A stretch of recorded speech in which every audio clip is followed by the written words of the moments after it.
Waalaikumsalam, Pak. Oke, bismillahirrahmanirrahim. Kita mulai lagi ya. Tadi sampai ke istisna ya.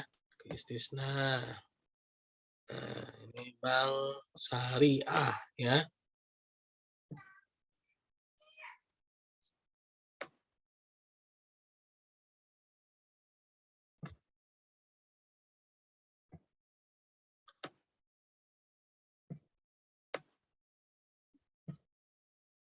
Nah, Bank Syariah tadi ya. Jadi pembiayaan itu ada namanya selling financing ya.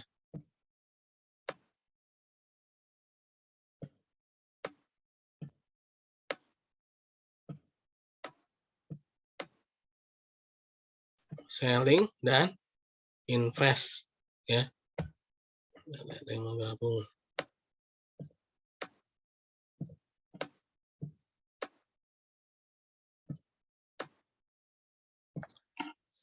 Nah, selling financing ya, yaitu murabahah, istisna ya. Nah, istisna yaitu jual beli yang penyelesaiannya dan pembayarannya per termin ya. Jadi ini menyangkut dengan proyek-proyek yang besar, yang sulit, dan istilahnya si pelaksananya itu dia biayanya kurang bisa memiliki dana yang besar gitu ya. Saking besarnya misalkan bikin proyek jalan tol dari Jawa Barat ke Jawa Timur gitu ya. Itu kan mau bikin jalan tol tuh ya. Nah, itu kan dananya pasti luar biasa banyaknya ya. Pasti dananya itu bisa bertriliunan gitu kan. Nah, ini si pelaksana ya dia kan pasti nggak akan punya uang sebanyak itu gitu kan untuk membiayainya terlebih dahulu di awal gitu kan. Nah, dia pasti butuh modal lagi untuk perputarannya. Nah, sehingga istisna ini bisa digunakan ya. Nah, istisna ini sendiri juga ada beberapa metode ya. Ada namanya metode persentase, ada lagi namanya metode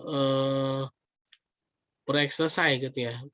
Misalkan kalau persentase itu gini, misalkan nih proyeknya misalkan 4 tahun ya, misalkan proyeknya 4 tahun. Maka pembayarannya ya itu dibagi menjadi 4 gitu kan. Berarti per tahun 25% ya, per tahun 25%. Nah, karena dia pakai metodenya persentase, misalkan per tahun 25%, maka apapun yang terjadi gitu ya, ini dia harus bayar nih ya, harus bayar 25% gitu kan. Ini tahun pertama nih ya 25%. Nah, tahun kedua 25% ya.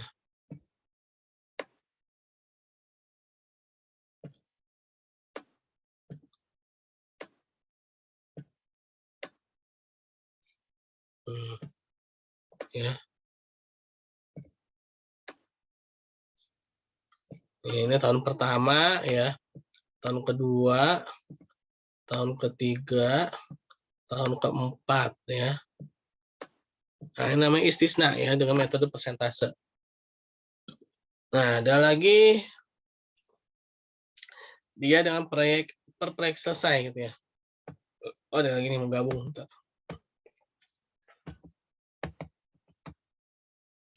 Siapa nih? Oh, buka. Nah, misalkan nih ternyata di tahun pertama ini kan 1 tahun 12 bulan ya. 1 tahun itu 12 bulan. Ternyata di bulan ke-8 itu udah selesai tuh 25%-nya gitu ya. Nah, tapi karena perjanjiannya sampai di tanggal 31 Desember 2000 XX gitu ya, baru dibayarkan, berarti dia harus tetap nunggu sampai tanggal 31 Desember ini gitu ya. Walaupun mungkin di bulan Agustusnya udah selesai. Nah, begitu pula atau mungkin sebaliknya ya. Ini ternyata sampai 1 Januari di tahun berikutnya itu baru selesai. Nah, tapi karena perjanjiannya dibayar itu pada tanggal 31 Desember, ya berarti bayarnya tetap harus di tanggal 31 Desember ya.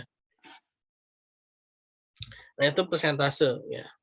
Ada lagi metode proyek selesai ya. Jadi dia nggak nungguin sampai 1 tahun gitu ya teman-teman ya. Misalkan nih kalau misalkan ini udah selesai 25%, ya udah harus dibayar gitu. Walaupun belum sampai 31 Desembernya gitu ya. Misalkan tadi tuh baru sampai, Agustus gitu kan, udah selesai nih ya, 25% pekerjaan udah selesai, ya harus dibayar, ya harus langsung dibayar ya.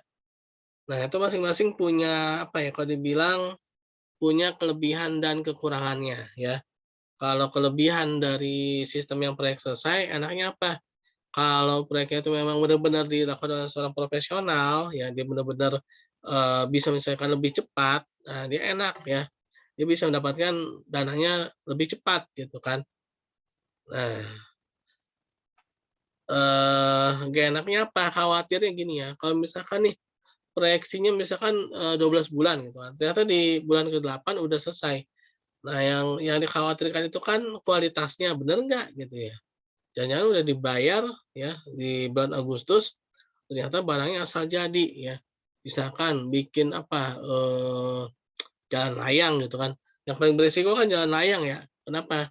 Karena kan dia corannya itu kan harus kuat ya, terus, apa namanya, penyangga-penyangganya kan juga harus kuat gitu kan, tiang-tiang itu harus kuat gitu kan. Nah, bener nggak dia kuat nih, harusnya harusnya 1 tahun selesai kok di bulan ke-8 udah selesai gitu kan. Kalau memang dia benar-benar bagus, ya mungkin ya bagus lah gitu ya, tapi yang dikhawatirkan itu kalau ternyata tidak sesuai dengan yang diinginkan kualitasnya ya, beresiko gitu kan. Nah, itu kekurangannya ya kalau yang metode per-exercise ya. Nah, kalau yang persentase ya tadi tuh ya, kekurangannya jadi dia misalkan bagus nih, kerjanya memang rajin gitu ya, yang harusnya proyeknya selesai 1 tahun, ternyata dia belum sampai 1 tahun udah selesai. Nah, tapi karena memang perjanjiannya harus 1 tahun dulu, ya mau nggak mau ya jadi harus nungguin 1 tahun ya baru dibayar ya. Nah, itu ya. Jadi dalam istisna itu ada 2 metode itu ya. Namanya istisna ya.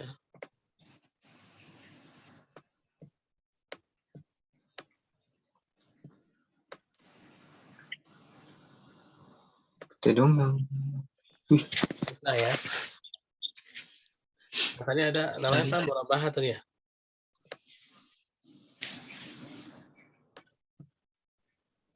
Murabahah ya. Ini murabahah ya. Murabahah bisaman ajil. Wih, ada yang bersin tuh. Baca.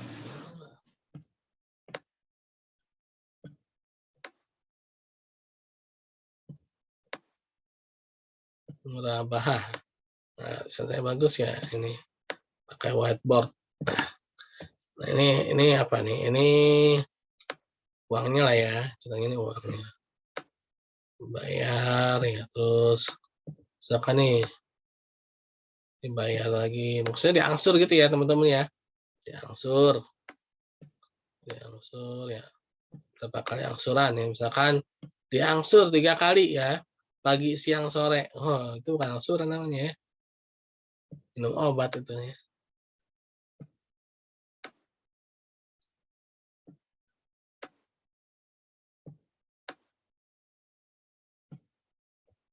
Nah, ini barangnya ya. Barangnya dikasih ya di awal ya dalam murabah. Oke. Nah, ini murabahah ya. Jadi dia barangnya diberikan di awal, bayaran di angsur ya. Murabahah bisaman ajil ya. Nah, terus ada lagi satu lagi namanya salam ya. Salam.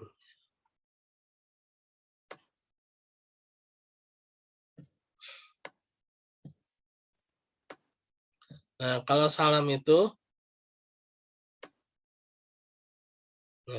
oh ini ya apa, dibayar di awal ya, dibayar di siapa sih ini? Begini nih. Lupa lagi nih. Nah, ya. Masa lagi ya?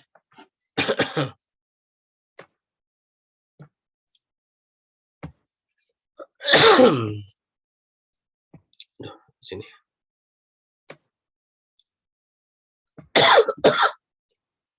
Nah, ini kalau apa namanya? Salam bayar di awal, barang belakangan ya. Salam, kenapa sih ada salam? Kenapa sih ada transaksi salam? Inden ya. Nah, inden ya. Yang inden barangnya ya, bukan uangnya ya. Nggak salah ya. Ntar mau beli apa? Mau beli mobil, inden ya. Kenapa inden? Iya, uangnya belum ada. Nah, itu kan bukan salam namanya ya. Wassalam namanya.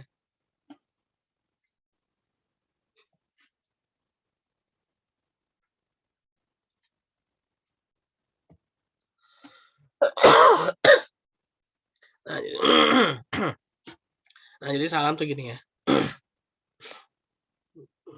Jadi bayar di awal ya.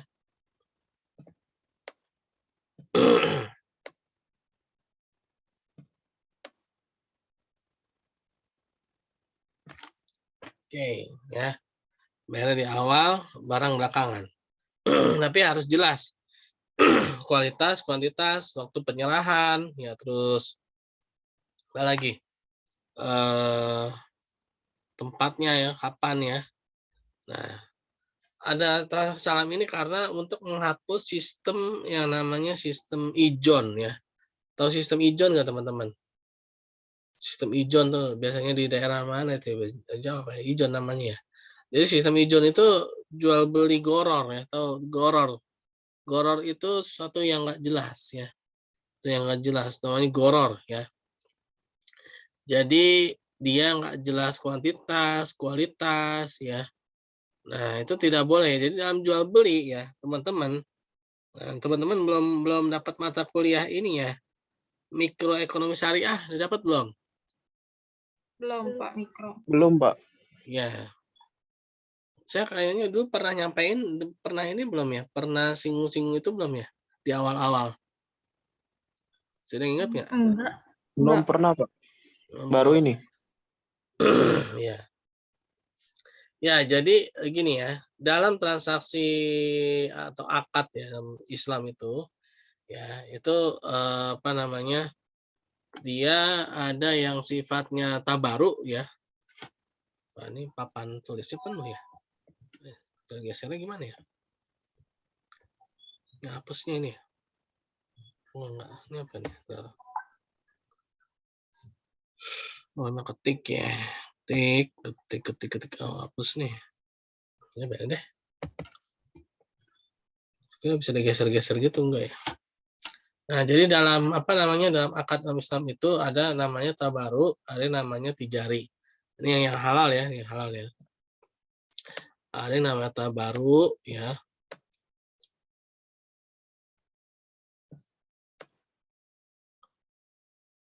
Ada yang namanya tijari ya.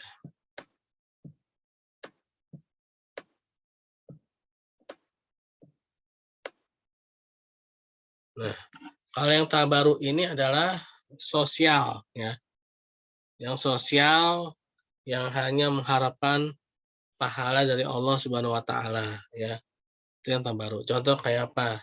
Infak, sedekah, zakat, ya terus apa lagi? Hibah, hadiah, ya, terus wakaf ya. Terus banyak sebenarnya kayak rahan, wadiah, ya terus hawalah, kafalah, wakalah itu sebenarnya tabaruk loh ya. Itu tabaruk tuh ya. Jadi nggak boleh ada apa ya kalau dibilang tuh embel-embel gitu ya kata baru ya. Nah, satu lagi namanya tijari ya. Nah, tijaroh ya. Tijaroh artinya apa? Jual beli ya. Nah, jadi selain mengharapkan ridho atau pahala dari Allah Subhanahu wa taala, tapi juga ada yang namanya keuntungan ya. Nah, tijari ini dia dibagi dua ya. Ada yang namanya NUC ya. Ada yang namanya NCC ya. Nah, NUC itu apa? Naturally Uncertainty Contract ya, yaitu kontrak atau akad yang secara alamiahnya ya dia tidak pasti ya. Apa tuh yang nggak pasti? Yang tadi itu ya investasi ya. Apa tuh investasi? Mudharabah dan musyarakah ya. Nah, jadi mudharabah dan musyarakah investasi itu tidak bisa dipastikan ya. Nah, sehingga ketika seorang itu menginvestasikan artinya dia harus siap-siap rugi ya. Dia harus siap-siap yang namanya impas, jangan cuma untung doang ya. Nah, kalau mau mudharabah musyarakah yaitu dia harus siap kedua-duanya ya. Kalau mudharabah itu dia ngasih modal ya.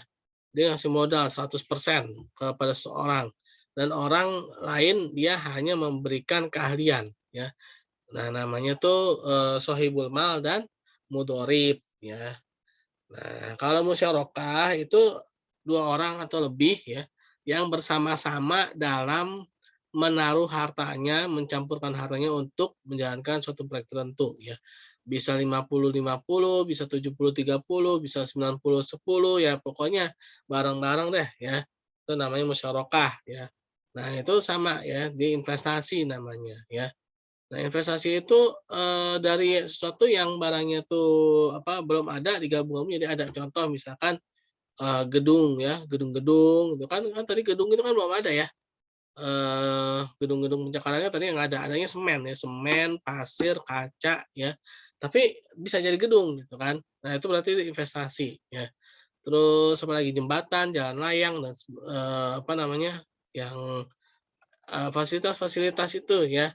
Itu kan tadinya nggak ada kan. Nah, itu sifatnya investasi itu ya. Nah, dia secara alamiahnya bersifat tidak pasti. Nah, satu lagi namanya NCC, Naturally Certainty Contract, yaitu akad atau kontrak yang secara alamiahnya harus bersifat certain. Certain itu apa? Pasti ya.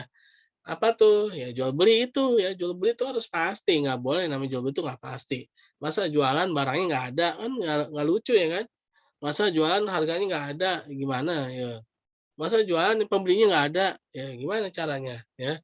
Ada yang jualan nih, penjualnya kagak ada, ya nggak bisa juga kan. Harus ada semuanya ya. Nah, namanya penjual, ada pembeli, ada harga, ada keuntungan ya. Nah, itu semua harus ada, barangnya harus ada ya. Nah, makanya dalam jual beli itu harus ada semua ya.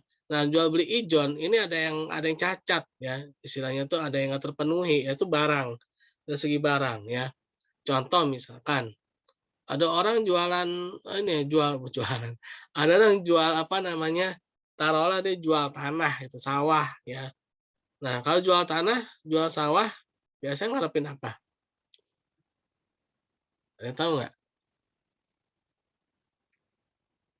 Kalau jual tanah, jual sawah tuh biasanya orang ngarepin apanya? Ngarepin? Halo, halo. Apa yang diharapin kalau sekarang ada orang jual tanah, jual sawah? Agung, Gung, ke belakang ini Agung. Ya kan, Gung? Iya, Pak. Ah, Ngarepin duit ya, Pak. iya tahu. Maksudnya nih yang pembelinya ini loh. Pembeli kan ngeluarin uang. Oh, dia ngarepin itu, Pak, nilai harga tanahnya itu tinggi. Kalau nggak dia pengen Oke. lihat Ini pikiran kawasan yang itu kan. benar ya. Benar Heeh. ini. Tapi ada pikirannya yang nggak benar, Gung ya. Kalau orang beli Apa tuh? tanah sawah ya, itu ngarepin padinya, Gung ya. Nah, itu yang nggak benar tuh ya. Jadi ada orang tuh memang kayak gitu ya, dia beli sawah, itu dia ngarepinnya tuh bukan tanahnya ya, tapi dia pengenin padinya gitu kan. Nah, ini nggak benar ya. Kenapa nggak benar? Karena ketika dia beli tanah sawah itu kan padinya belum ada kan. Nah, kalau Agung bener ya. Nah, bagus ya Agung syariah nih, Agung ya. Nah, yang namanya beli tanah ya, Gung ya. Masa ngarepin yang lain ya? Namanya beli tanah yang ngarepin harga tanahnya naik ya, Gung ya, bukan ngarepin yang lain kan? Nah, Iya, betul benar, Pak. Agung. Nah, tapi ada orang yang pikirannya gitu, Gung ya. Dia beli tanah sawah nih ya, dia ngarepinnya padinya gitu loh, ya. Nah, padinya kan pada saat dia beli kan belum istilahnya belum menguning gitu kan. Dia melihatnya tuh calon-calon padinya banyak nih gitu kan. Nah, itu dia harapin itu. Nah, sehingga apa? Sehingga menjadi goror tuh. Dia sebenarnya beli apa sih gitu kan? Sebenarnya itu mau beli tanah apa mau beli padi gitu kan. Nah, sehingga terjadilah goror tadi ya. sesuatu yang harusnya pasti jadi nggak pasti ya. Nah, yang tadinya NCC ini pindah ke sini nih ya. Nah, ya. Sehingga apa namanya? Goror ya. Goror ya, bukan gorgom ya. Kalau gorgom musuhnya Satria Baja Hitam ya. Ada yang tahu?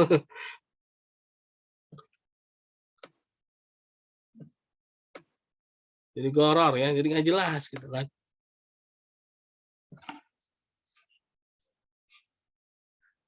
Nah, sehingga butuhlah yang namanya transaksi salam ini ya. Jadi kalau memang butuh padi ya beli padi gitu ya. Jangan beli sawah, jangan beli tanah gitu ya. Nah, tapi gimana padinya kan belum ada gitu kan.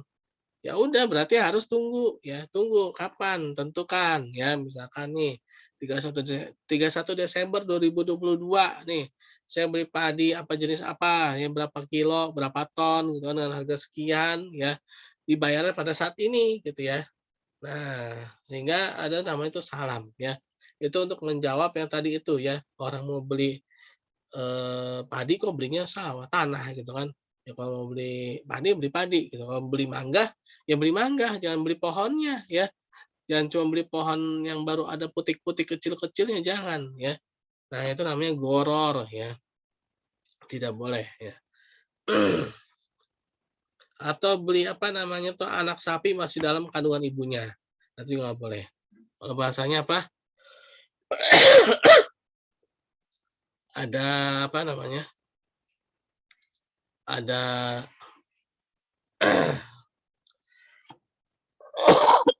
dan ada udang di balik bakwan ya. Nah, jadi adalah namanya itu transaksi salam tadi ya. Jadi harus jelas.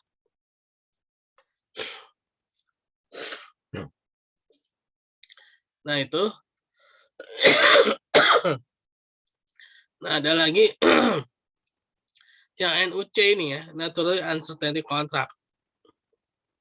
Investasi ya. Ada orang investasi nih. Tapi mengharapkan untung pasti nih, nggak mau pokoknya saya kalau investasi maunya tiap bulan sekian persen gitu. Nah, dia maunya dipastiin padahal dia investasi ya. Nah, ini namanya apa nih? Nah, ini namanya riba nih ya, riba. Riba, ada yang tahu riba ya? Kalau gitu bedanya sama deposito apa, Pak? Deposito. Iya. Kan deposito juga kan kita ngambil keuntungan dari bunga. Sedangkan bunga itu kan riba, Pak. Nah, makanya tadi ya, depositonya di bank syariah pertama ya. Nah, deposito kan salah satu produk tabungan ya, Gung ya. Nah, pasti kan dia Iya, nasabah Pak. penabung ya. Kan kalau deposito kan bedanya uang kita dikelola sama bank. Sedangkan kalau investasi kan uang kita dikelola sama pihak perusahaan. Dan investasi kan emang lebih resiko kan, Pak. Soalnya kan namanya kita nih investasi di suatu perusahaan. Nah, kalau perusahaan itu goyang otomatis bisa bangkrut kan. Nah, duit kita kan bakal habis. Sedangkan kalau bank kan enggak. Bank kita duit kita kan dikelola sama bank, dipinjemin ke yang perusahaan-perusahaan bonafit apa yang butuh pinjaman. Jadi kalau deposit sih lebih menjanjikan kalau menurut saya. Tapi kan balik lagi, kalau deposit nggak bisa kita ambil, ada jangka waktunya. Ya kan, Pak? Itu. Iya. Nah, bedanya apa? Yang tadi saya iya, bilang itu bedanya ya. apa, Pak? Jadi gini, kalau pada bank syariah tadi yang pertama ya, terhadap nasabah penabung ya, dia menggunakan akad bagi hasil itu revenue sharing ya. Kenapa dia pakai akad sistem bagi hasil revenue sharing? Karena ya nasabah penabung itu belum siap yang namanya kehilangan ya. Belum siap yang namanya menanggung kerugian ya. Sehingga dia pakai revenue sharing. Tadi saya sempat cerita tadi ya kasus itu ya. Lagi rame-ramenya tuh kalau teman-teman suka lihat media sosial tuh, itu ada salah satu bank besar ya di Indonesia ya. Itu sering banget tuh berita-beritanya itu ya kehilangan dana gitu kan. Itu untungnya bank konvensional ya, bukan bank syariah ya. Saya nggak kebayang kalau bank syariah, rame, pasti lebih rame lagi ya. Nah, itu aja, rame gitu kan. Kita nggak kebayang kalau misalkan nih, ini padahal sah-sah aja loh, misalnya kalau si bank syariah nih, ada nasabah ya, dia misalnya tadi tuh kata Agung tuh deposito gitu kan, deposito. Artinya kan dia mendeposito menaruh uangnya dengan akad mudharabah ya, dengan akad mudharabah. Terus, eee, tiba-tiba saja si bank syariah nelpon si nasabah, misalkan tadi Agung gitu kan, "Bapak Agung mohon maaf, dana depositonya yang kemarin 10 juta sudah hilang." Bukannya hilang sih Pak sebenarnya, tapi karena proyeknya menderita kerugian, jadi uang Bapak Agung hilang gitu kan, dan bahkan Pak Agung punya hutang nih sama kita nih, sama bank syariah 5 juta gitu kan. Nah pasti kan gempar kan, pasti Agung akan, histeris gitu ya. "Wah gimana nih?" Gitu kan. "Uang saya hilang, bahkan saya harus, memberikan lagi 5 juta gitu kan. Nah, tapi yang kayak gitu nggak kejadian ya, kenapa? Karena ya si bank syariah pakainya akad revenue sharing ya, untuk bagi hasilnya. Kenapa pakai revenue sharing? Ya tadi itu, karena nasabah penabung belum siap ya, nasabah penabung belum siap. Tapi tadi ya, si bank syariah ketika dia terhadap nasabah pembiayaan ya, terutama untuk akad-akad yang menggunakan, mudharabah dan musyarakah tadi ya, bank syariah udah siap ya, udah siap syariah gitu kan. Artinya si bank syariah ini dia sudah siap ikut menanggung beban biaya nasabah pembiayaan ya. Nah, dia ikut ikut menanggung beban biaya. Tadi kalau kata tadi siapa tuh, Cindy apa siapa tadi ya? Eee, oh Herlina ya tadi ya? Tadi apa namanya, pakai yang mana tuh? Pakai yang revenue sharing, gross profit sharing, atau profit and loss sharing gitu kan. Tadi kata teman kamu tadi gross profit sharing, Pak.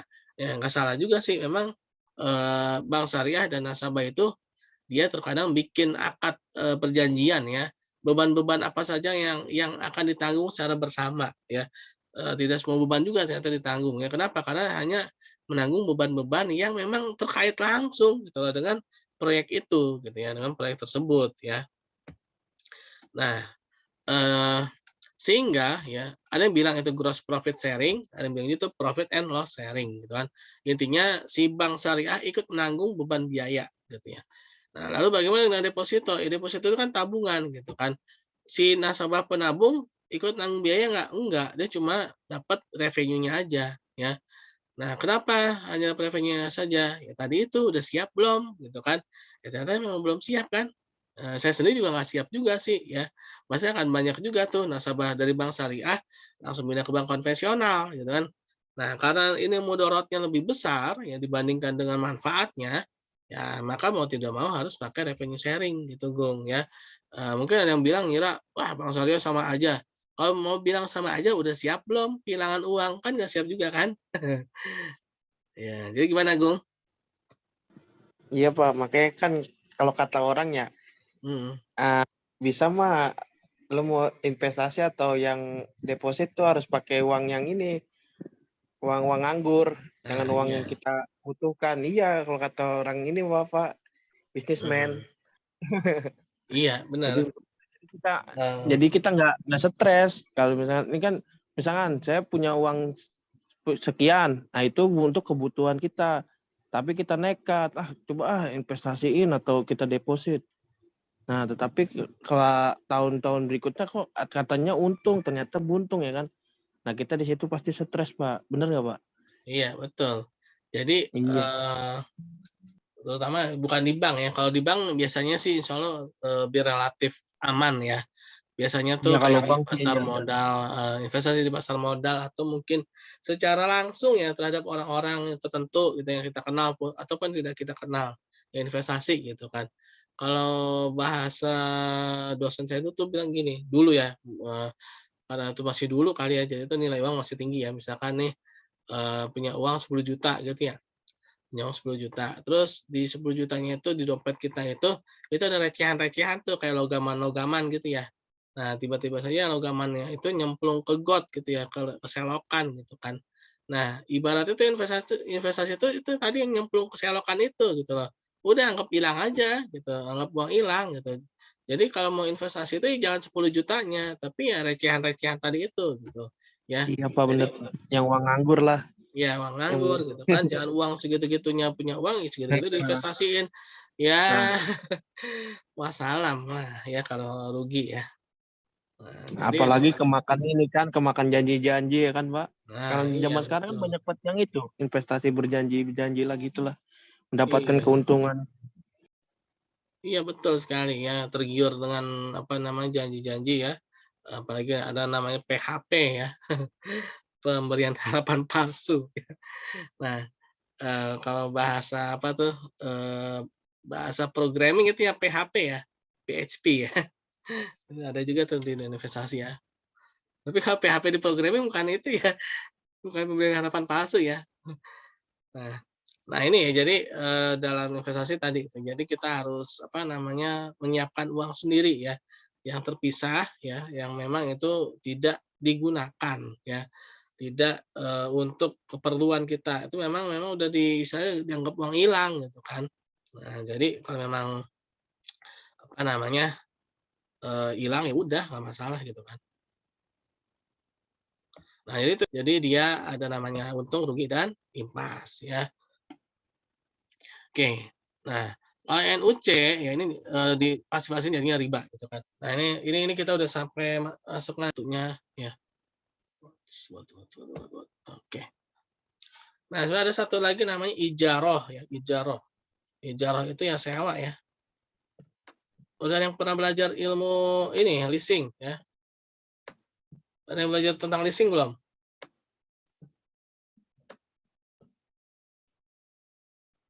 Halo? Siti Mesaro tuh Pak, cuman nggak ada orangnya. Eh? Kenapa? Siti Mesaro. Siti Mesaro, cuman orangnya nggak ada. Enggak Dia itu maksudnya orang hmm? Apa? Iya orangnya cuman nggak join nih. Oh, dia memang kerja di situ. Enggak sih, nggak dia, cuman pacarnya. Pasti kan dia Oh. ngerti juga lah, bahas leasing. Oh, enggak maksud saya pernah dapat mata kuliah itu enggak? Belum Pak. Oh, belum ya. Nah, sebenarnya ijarah ini dia hampir sama tapi beda ya dengan leasing ya. Nah, leasing ya. Sebenarnya dia ada dua ya, itu namanya ada operasionalis, ada namanya kapitalis ya.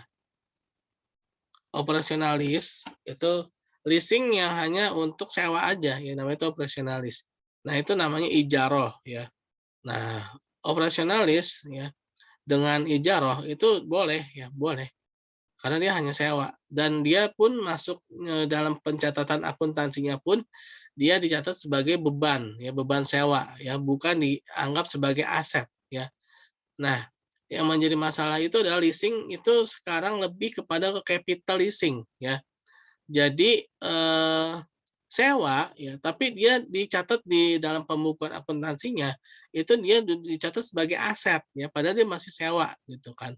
Akhirnya namanya itu apa jual beli gitu kan, capital leasing ya. Nah, inilah yang menjadi masalah ya. Masalahnya itu apa? Pertama dari sisi kepemilikan ya. Kepemilikannya dia belum jelas. Apakah punya si penjual ataukah udah punya si pembeli. Terus nanti ketika beban-beban, biaya-biaya ya namanya sewa kan, pastinya hanya ingin menggunakan kegunaan barangnya aja kan, nggak mau ikut nanggung beban kan, seharusnya kan seperti itu gitu ya. Belum lagi adanya pembayaran DP ya, down payment ya. Nah ketika ada pembayaran down payment ya, itu sebenarnya udah otomatis menjadi transaksi jual beli ya. Nah, tapi bukan, apa namanya, transaksi sewa menyewa ya. Nah, sedangkan pada leasing ya, leasing yang capital leasing tadi itu, dia sudah ada down payment, dia masih dianggap sebagai sewa ya. Nah, sehingga apa? Ketika ada ketidakmampuan nasabah pembeli ya, nasabahnya ini dalam melunasi kewajibannya sampai akhir ya, sehingga semuanya itu hangus gitu kan. Kenapa hangus? Karena kan dia baru sewa gitu kan. Nah, ini kasihan si nasabahnya kan. Kenapa? Karena dia udah bayar uang muka, udah bayar uangnya udah masuk gitu kan, nggak bisa bayar tahu-tahu saja udah paling nyeseknya gitu di saat-saat terakhir lagi kan udah mau lunas-lunasnya nih gitu ya. Kena pandemi gitu kan, kena PHK ya. Nah, akhirnya diambil lah barangnya. Padahal wah itu cicilannya udah sampai 90% gitu kan. Nah, itu semua kan akan merugikan si nasabah ya. Nah, sehingga namanya ijarah ya, sewa ya. Oh, dalam Islam itu namanya ijarah.